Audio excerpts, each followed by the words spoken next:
नमस्कार. मितालीज किचनमध्ये आपल्या सगळ्यांचं खूप मनापासून स्वागत. लाल भोपळ्याचे किंवा डांगराचे घारगे आपण नेहमीच करतो, पण भोपळ्याची भाजी खूप कमी वेळा केली जाते. आज आपण पारंपरिक पद्धतीने लाल भोपळ्याची बाकर भाजी कशी करायची ते बघणार आहोत. ही भाजी खूप टेस्टी लागते, तुम्हाला नक्की आवडेल. चला बघूया. बाजारात आज मस्त ताजा ताजा लाल भोपळा मिळाला, म्हणून आज याची बाकर भाजी करायची ठरवली आहे. यालाच काही ठिकाणी डांगर म्हणतात किंवा काशीफळही म्हणतात. बाकर भाजी करतो तेव्हा भोपळ्याची साल काढायची नाही आहे, सालासकटच फोडी करायचे आहेत. हा भोपळा पाव किलोपेक्षा थोडासा जास्त आहे.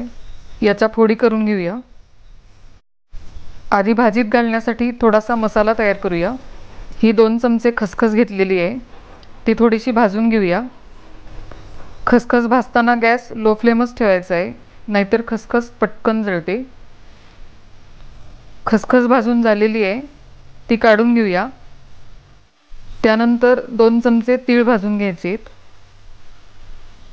तुम्ही चॅनलवर नवीन असाल आणि अजून सबस्क्राईब केलेलं नसेल तर सबस्क्राईब करा आणि शेजारी ही बेल दिसते त्यावर क्लिक करा, म्हणजे मी नवीन व्हिडिओ अपलोड केला की लगेच तो तुमच्यापर्यंत येईल. तीळ भाजून झालेले आहेत, काढून घेऊया. यानंतर पाववाटी सुकं खोबरं किसून घेतलेलं आहे, तेही भाजून घेऊया. खोबरंही मस्त खरपूस भाजून झालेलं आहे. आता खसखस, तीळ, खोबरं थोडंसं गार झालं की मिक्सरमधून बारीक करायचं आहे.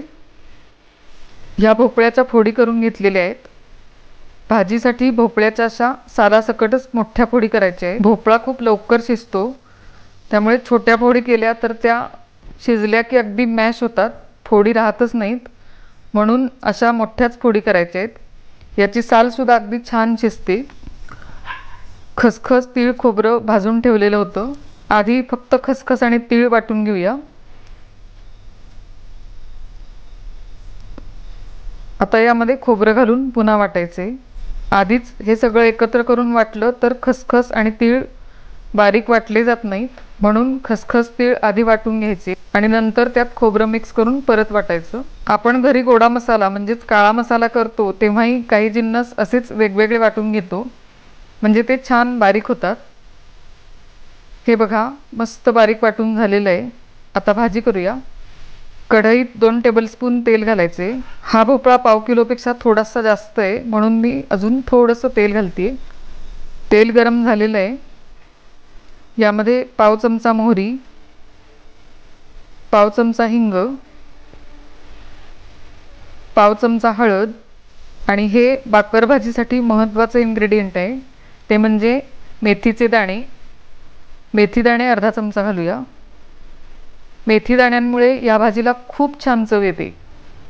यामध्ये भोपळ्याच्या फोडी घालूया.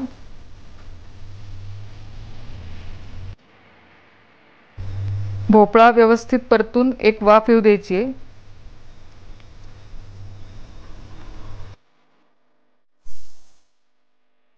अर्धी वाटी पाणी घालूया. आता बाकीचे मसाले घालूया. तिखट 1 चमचा, गोडा म्हणजेच काळा मसाला 1.5 चमचा.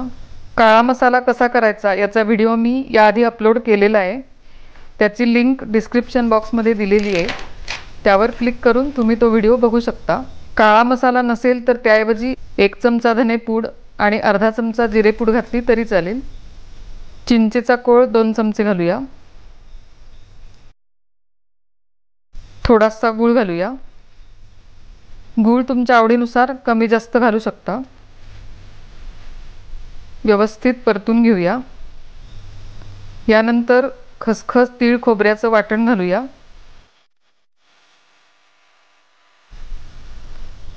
पाववाटी शेंगदाण्याचं कूट,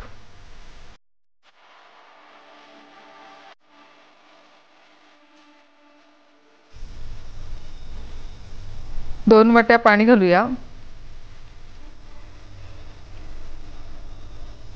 चवीनुसार मीठ घालूया. आता झाकण ठेवून भाजी शिजू द्यायची. या भाजीला अजिबात वेळ लागत नाही, ही भाजी अगदी 15 मिनिटात तयार होते. हे बघा, तेल वरती आलेलं आहे, म्हणजे भाजी तयार झालेली आहे. भोपळाही अगदी मऊ शिजलेला आहे.